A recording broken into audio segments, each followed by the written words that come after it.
আমরা ওই তো 2-3-2026 তারিখ সকাল 8:50 একটা সংবাদ পাই যে আপনার বিষয়খালী পার হয়ে খড়িখালির পাশে ইটভাটার পাশে একটা ছেলে মানে অ্যাক্সিডেন্ট করে ওখানে মানে মারা যাওয়ার সংবাদ দেয় আমাদের।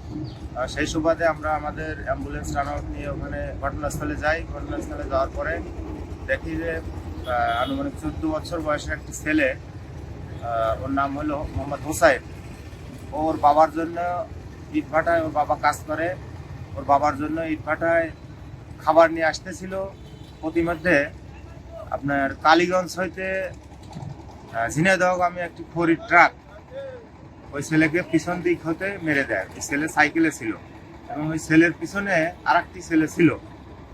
সেই ছেলে সহ সেই ছেলে আহত এবং যে ছেলেটি সাইকেল চালাচ্ছিল বাবার জন্য খাবার নিয়ে আসতেছিল সেই ছেলেটি ঘটনাস্থলে ওই ট্রাকের চাপা পড়ে ছেলেটি ওখানেই মারা যায়।